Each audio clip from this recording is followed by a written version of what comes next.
Let's talk about Anton and Corey Holcomb. They had a very public explosion on the 5150 show. Right. I'm happy that it didn't go to blows. I think that a lot of people are trying to project how they would feel on that situation, but we have to be careful about the standardization and the glorification of escalation. Right? Gutter had a verse and he said, I'll pull it out and start busting at the crowd, nigga.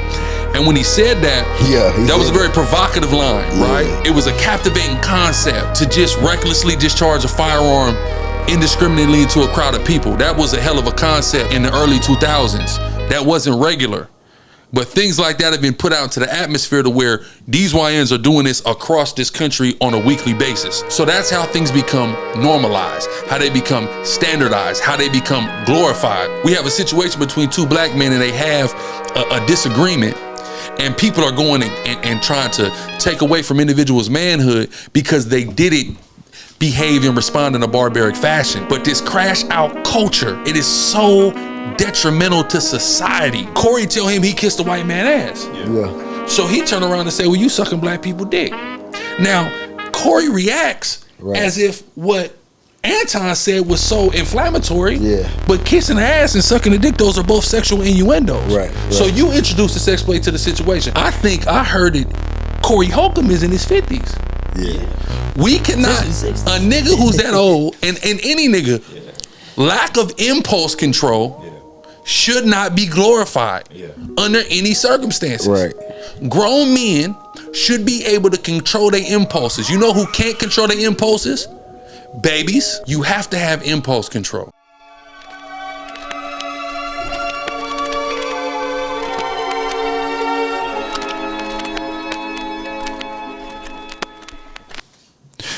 Let's talk about Anton and Corey Holcomb. They had a very, very public explosion on the 5150 show. Some stuff has happened since then, but just me, first off, what I want to say is I'm happy that it didn't go to blows. I think that a lot of people are giving their opinion on that situation and trying to project how they would feel on that situation. But we have to be careful about the standardization and the glorification of escalation. Because if it's, we have to understand something. When I was young, like 12, 13, Wayne, that's when Lil Wayne was doing his mixtapes. I don't even think he was on Dedication yet. This is on the Squad Up mixtapes, right? And Gutter had a verse. Maybe a couple droughts. Before all that. Yeah, it's just straight Squad Up. It was Squad Up 1 through 6. Then it was Dedication. Then he started the drought. The drought is over all of that. Squad 1 through 6 was his first ones. And Gutter had a verse, and he said, I forget what beat it was on, but he said, young wild nigga, I'll pull it out and start busting at the crowd, nigga. And when he said that, that was a very provocative line, right? It was a captivating concept to just recklessly discharge a firearm indiscriminately into a crowd of people. That was a hell of a concept in the early 2000s. That wasn't regular. But things like that have been put out into the atmosphere to where these YNs are doing this across this country on a weekly basis. Indiscriminately discharging firearms into crowds of people. No problem, right? So that's how things become normalized, how they become standardized, how they become glorified.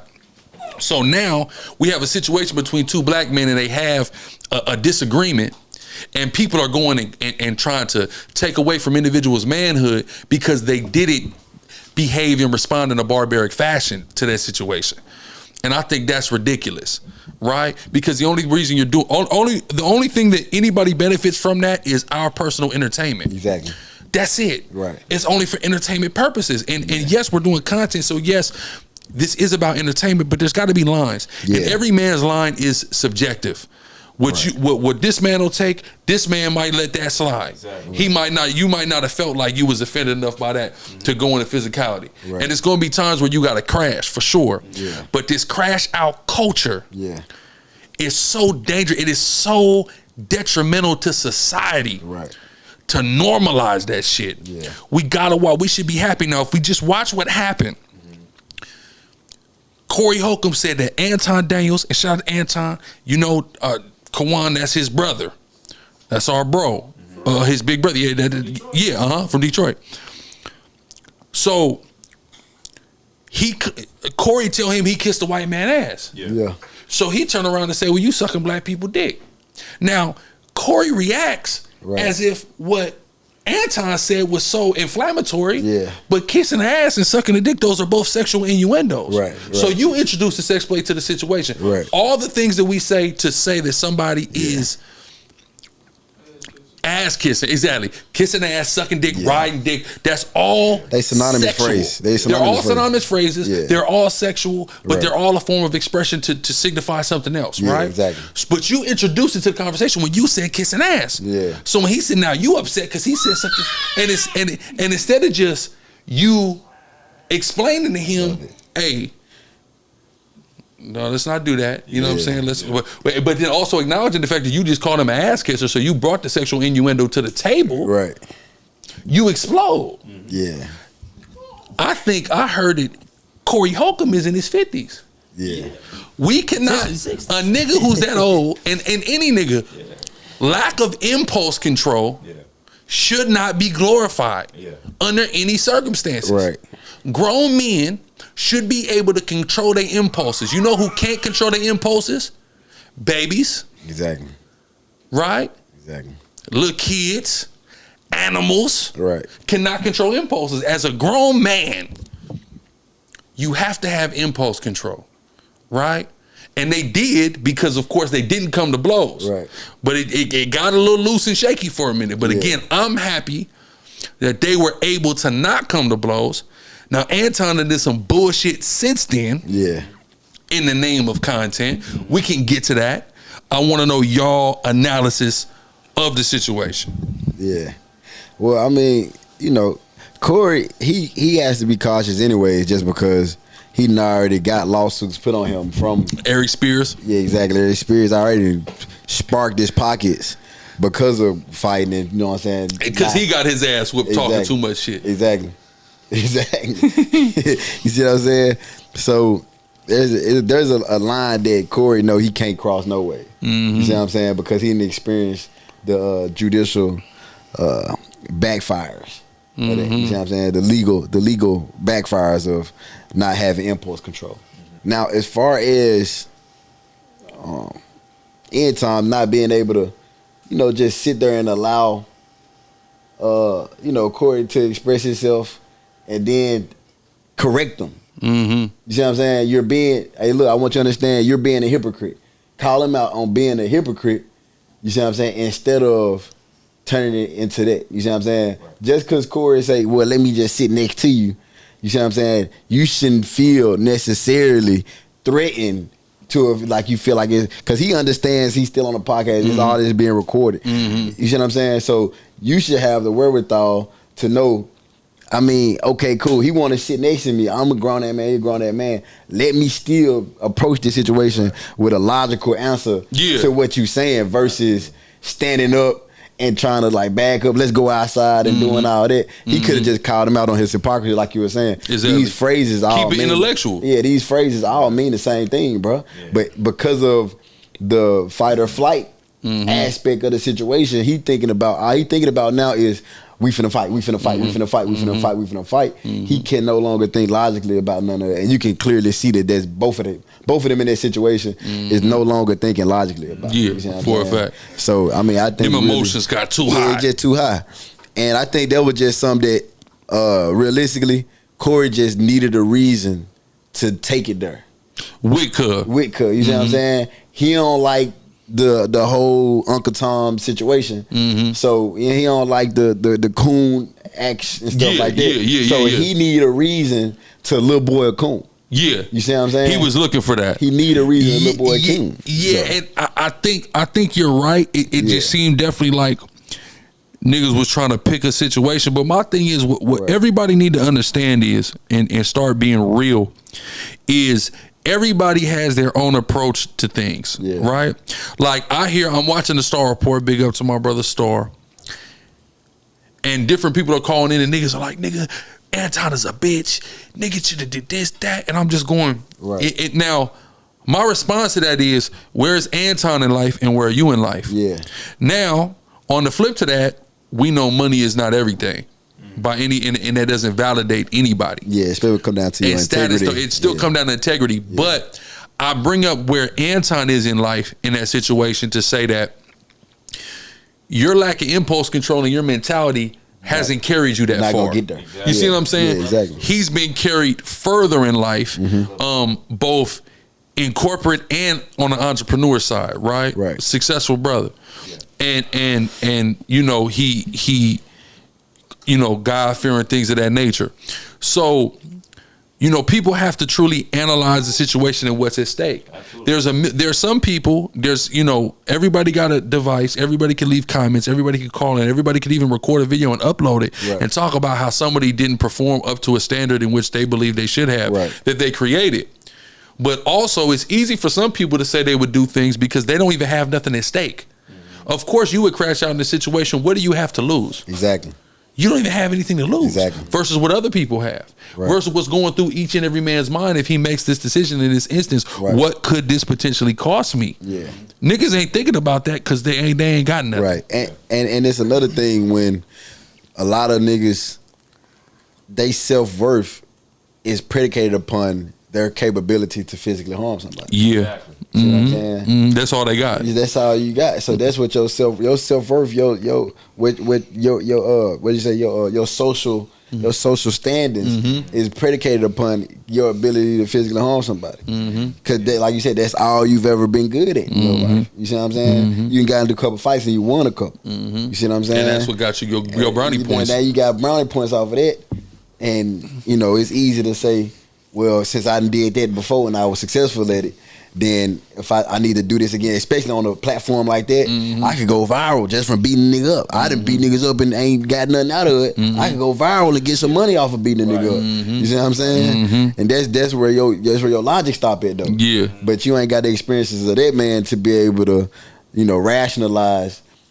Does that make sense for me at the point, like you said, based off where I am now? Yeah, I don't think any line was crossed where they had to fight. Nobody had to fight. Nobody had to fight. You know, I agree with both of y'all, especially and I like what you was going to, but you know, without getting too deep, you know, when I'm watching that exchange back and forth, you know, all I'm thinking about for the most part is how is the viewership monitoring this? How are they taking this in?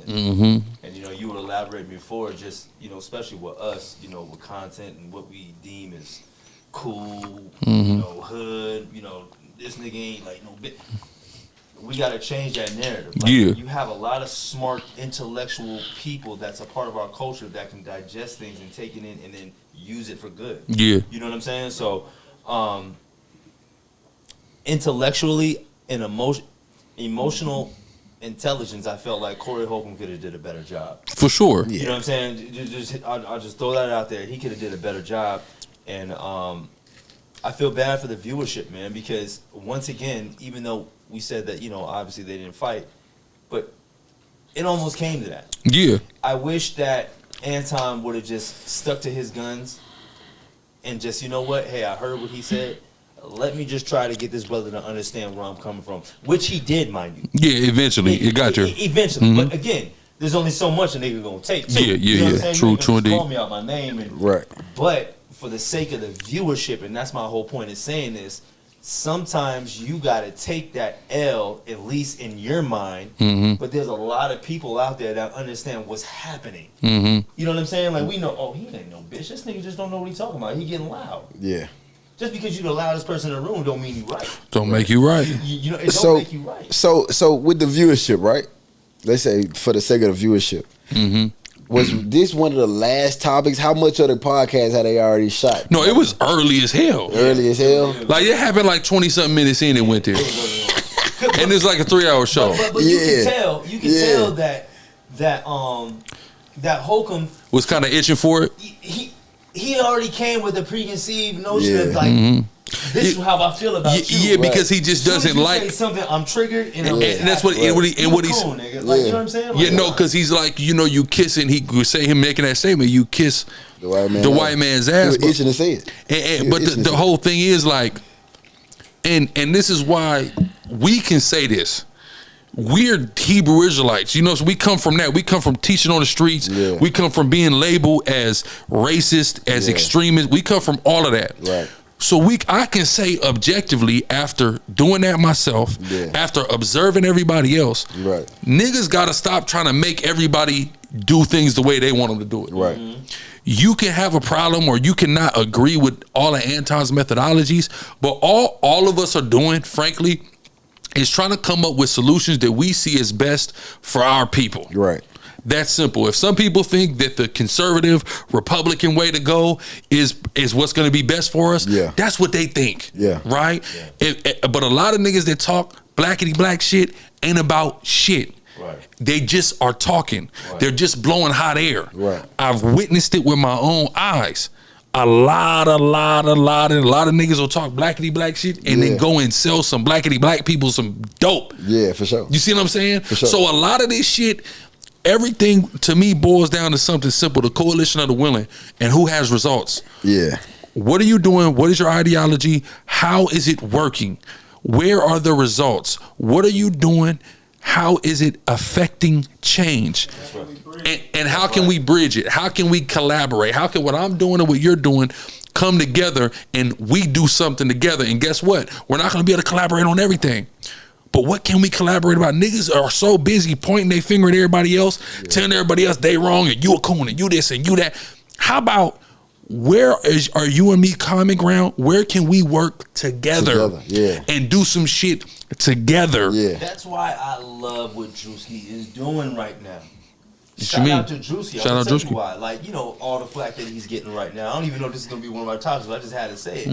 Drewski's getting a lot of flack from the churches right now. Oh, for doing the church thing. You know what I'm saying? But it was, but no, it was all good when it was the Hebrew Israelites. You see what I'm saying? Nothing was said. And look, you're acting like... We was all laughing in the comments. You know what I'm saying? No, I'm going to say this. We was laughing. Hebrew Israelites condemning them. I seen other Hebrew Israelites outside of us. It's a few Hebrew Israelites that was laughing. Most of them niggas, repent, nigga, you think this is a game, you playing with the truth. All of that type of shit. But it was real Hebrew Israelites in the video, though. Yeah, exactly. These are not paid actors. Mind you, they sound like real Christians. Yeah. Because the same thing the church was saying. Exactly. You're playing with God. I'm not playing with God. I'm playing with you. I'm playing with you, nigga. I'm playing with you. Hold on, listen. This is social. But see, that's the problem with a motherfucker who thinking they God. Now, so you God? Yeah. I'm playing with you. Right. Yeah, exactly. I don't have a problem. It's not God I have a problem with. It's you that have a problem. They're parents. Parodies are acts of things that you saw in this scene. And they're exaggerated for the purpose of humor. Dave Chappelle does it all the time. And we all laugh. What Drewski did with the Hebrew Israelites kid was genius. Was not bad. Yeah. It was compared to what he did with the mega church shit. I would just say this. For sure. The shit he did with the mega church shit, cuz, it's hilarious, cuz. Cut in the air was the funniest part. The picture of the nigga flying. He says, he was flying with the Dior suit on. Nigga. Listen, that nigga told the nigga, you pay your tithes? Oh, not nigga. I'm gone. I guarantee you can find millions or hundreds of thousands that had that experience. Yeah, shout out to Drewski, man. Keep doing your thing, bro. Yeah, I mean, it's just a joke, man. Y'all got to stop being so damn sensitive. And some of you pastors are doing all these theatrics, and a lot of y'all love them goddamn theatrics. Right. That's how you get. That's how y'all getting all these motherfuckers in your church. Nigga, how? Where is any of that shit in the Bible? None. Right. It's not there. None. It's not even nowhere near there in the Bible. None. You know what I'm saying? So he can't be possibly playing with God if he's playing with people doing things that are not biblical, but making it centerpieces of church. That's right. It can't be. That's right. Get over it, man. You know what I'm saying? And lighten the fuck up. Laugh. Live a little. That'd be our problem. Ooh. Y'all don't know how to live. You know what I'm saying? The Lord created humor and laughter for a reason. His build game was good. You know what I'm saying? Yeah.